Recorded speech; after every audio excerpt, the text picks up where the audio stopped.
You are now listening to the smooth sensations and high vibrations of Alex, host of the best relationship channel on YouTube. Alex, drop them gems on us. What's going on, y'all? It's your boy Alex. Shout out to the Elite Fleet. Make sure you like and subscribe so you can become a member of the Elite Fleet. And I just left the gym, I should say. I just left the gym working out and I got asked a really good question. So I'm going to go ahead and answer that question here. I know I'm kind of behind. I'm responding to questions. Sorry, guys. I've been super busy. But if you want to ask a question and you want me to respond to it in video format, the email is at the link in the description. Also, if you want to have a more in-depth personal conversation about what's going on with your dating life or what's going on with your relationships, you can book a consultation through that same email. All right. But I think this is a really good question that can help a lot of men. So I'm going to answer it. And his question was, my daughter has her first serious boyfriend and she's bringing him over for dinner next week. What should I do? What questions should I ask? Well, first of all, you shouldn't do anything. Like, I'm glad you asked me this question because I know men, right? And I know men think for some reason that it's cute or it's funny to try to like intimidate their daughter's boyfriend, all right? Like, a lot of people want to try to recreate that infamous Bad Boys 2 scene with Reggie, where Reggie comes over and Martin Lawrence and Will Smith, you know, chitty chitty bang bang, and they try to scare him or whatever the case may be, all right? So, first of all, Gen Z and millennials have the most active fathers, especially in the black community, that we've had in a very long time. So most of these boys coming up now are not fatherless, right? I know I can only speak for myself. If I had a son and my son came to date your daughter, right? If it was my son coming to date your daughter, anything you say you're going to do to my son, I'm going to do to you. So if you threaten to whoop my son's ass, I'm going to come to your house, knock on your door, and tell you to your face as a man, I will beat your ass if you touch my son.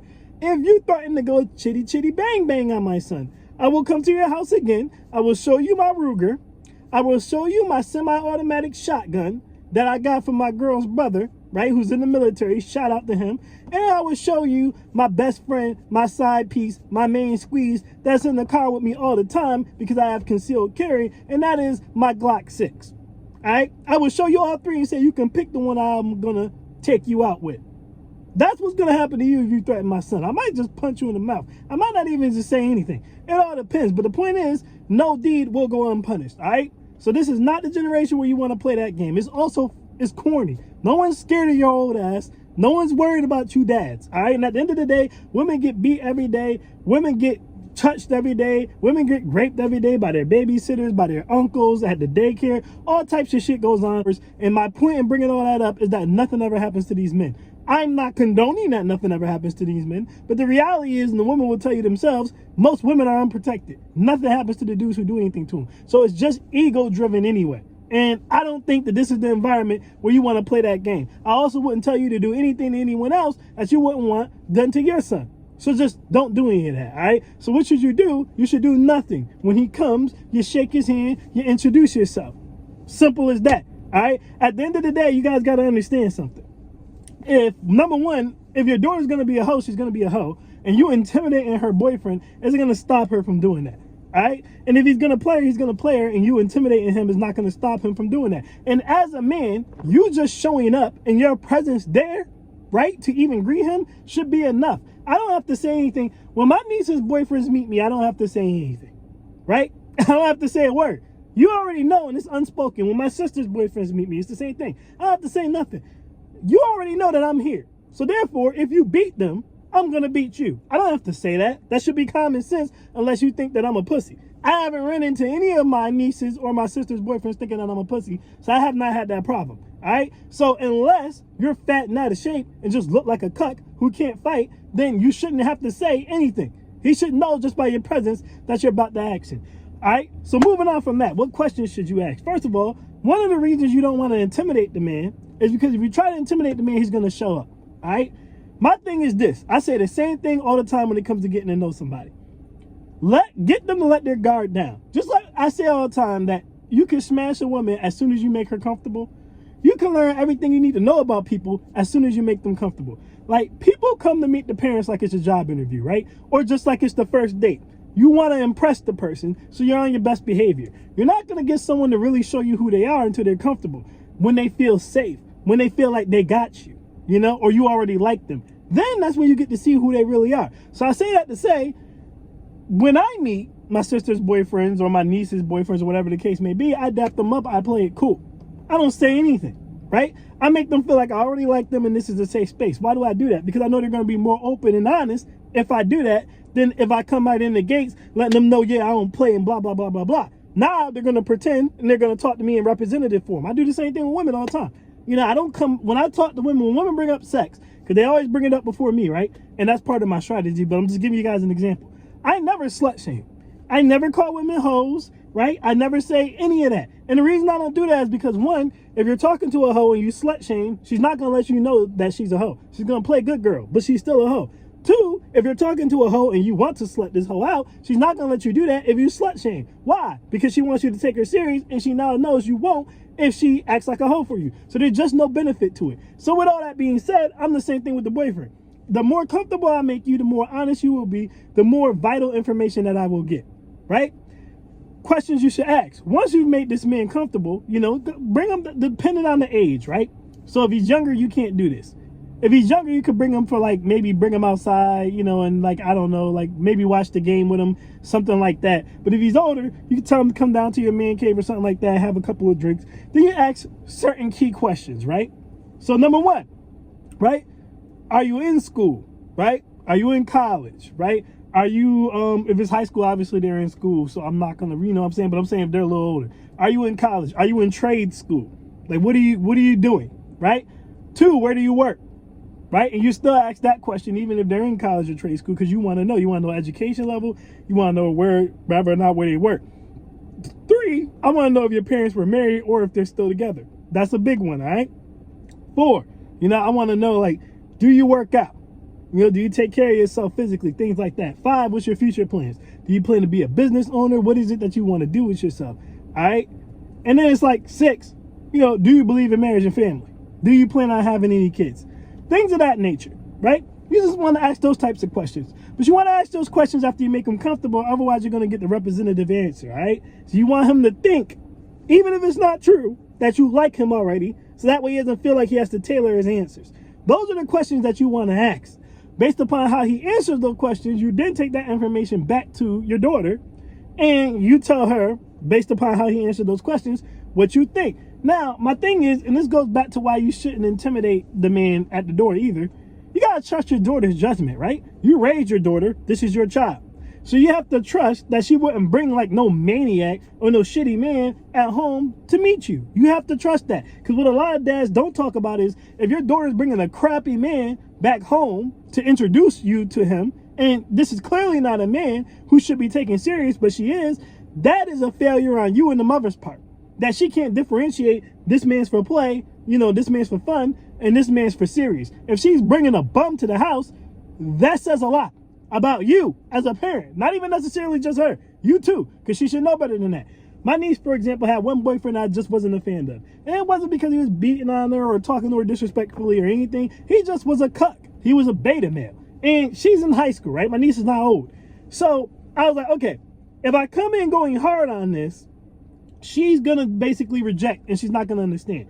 So what I have to do is I have to let her know how everyone else is seeing this man. So the first time she FaceTimed this man, I never met this boy in person, but I still got him out of here. She FaceTimed him. He had a bonnet on. I said, why does he have a bonnet on? I thought you were talking to one of your homegirls. Didn't care that he could hear me. Like, I don't give a shit, right? And she's just like, stop it. And then my sister laughs, like my other niece laughs. Even my mom laughs, right? So I'm making him the butt of a joke on purpose. And at that point, I'm like, a man with a bonnet, that's crazy. My sister goes, well, that's what the new kids do nowadays. Like if they have dreads or hair or anything, they wear bonnets. I said, a do-rag. He should be wearing a do-rag, right? Now, I'm not talking to him, I'm talking through him. As in, like, why am I walking past the phone? You're telling me you're talking to your boyfriend, but I see someone with a bonnet on. He can hear everything, but that's fine. So I'm cracking all these jokes. I know he can hear all these jokes. What I'm doing subconsciously is I'm ruining his social credit. Because whatever he might have been popping in the high school, I don't know, right? But what I'm doing is I'm saying this is the way people are viewing you. I'm ruining his social credit. I'm making her embarrassed to be with him. Versus just telling her, you know, I don't like him because of this, and this, right? It's a psychological thing. right? So I start calling him Bonnet Boy. My other niece thinks it's hilarious. She start calling him Bonnet Boy. My sister's laughing. My mom's laughing. He's getting embarrassed, whatever the case may be. I take my niece on a walk once she hangs up from him, and I'm just talking to her, whatever the case may be, right? Because this is like one of her first little boyfriends. So I'm just like, hey, around that time, it was around Christmas. So I'm like, what did he get you for Christmas? And she goes, oh, he got me like a Build-A-Bear, like, one of those little tiny Build-A-Bears, whatever. Okay, that's cool. What did you get him? She got this man, the deluxe edition of NBA 2K. Now, if you know anything about NBA 2K, the deluxe edition costs like $140. My niece is in high school. At that time, she was a sophomore. She's still in high school, but at that time, she was a sophomore. I'm like, what the hell are you doing spending $150 on a dude? $150? He got you a $40 Build-A-Bear, and you spend $100 more than he did. My other problem was he never really took her on dates. They just FaceTimed all the time, right? And he was always asking her for stuff, right? Like, he asked her for other things, too. And I'm just like, that's when I said he has to go. And I told her my opinion. I was like, look, I don't really like this guy. Black women have an issue with taking care of broke men. Like, letting men live with them, right? Letting men eat their kids' fruit snacks and all this other type of stuff and taking care of men. Filling out job applications for men and all this type of stuff. And I told my niece, I don't want you to be that girl. I want you to date a real masculine man, right? Who believes in taking you on dates, paying for those dates, treating you with respect, and looks like he can fuck some shit up if a situation calls for him to, right? Now, a year and a half later, my niece has another boyfriend. This boyfriend does not wear bonnets. This boyfriend works out all the time. He plays sports. He plays basketball. He plays football. This boyfriend takes her on dates all the time. He's a Southern gentleman. So every time he takes her on a date, he pays. And he buys her stuff all the time, buys her gifts all the time, treats her like a princess. Now, of course, my niece buys him stuff too, but it's reciprocated and he's always getting her more, which is the way it should be in that order, right? Now, they're young, but she's still realizing the difference between a man who, this could be a good man to like plant your flag down with and be serious about, versus the other guy where it's just like, this is not a man you want to do anything serious with, because this isn't a man who's showing you that he can protect you, provide for you, take care of you, or is even a leader in any way, shape, or form. You're leading this, and that's not what you want, right? So I tell him that story to say, if your daughter does end up bringing a man who's like Bonnet Boy home, that is how you effectively get rid of the dude and tell her how to do it. I never threatened Bonnet Boy. Never told him I'd beat him up. Never told him any of this or that. I just used it all psychologically.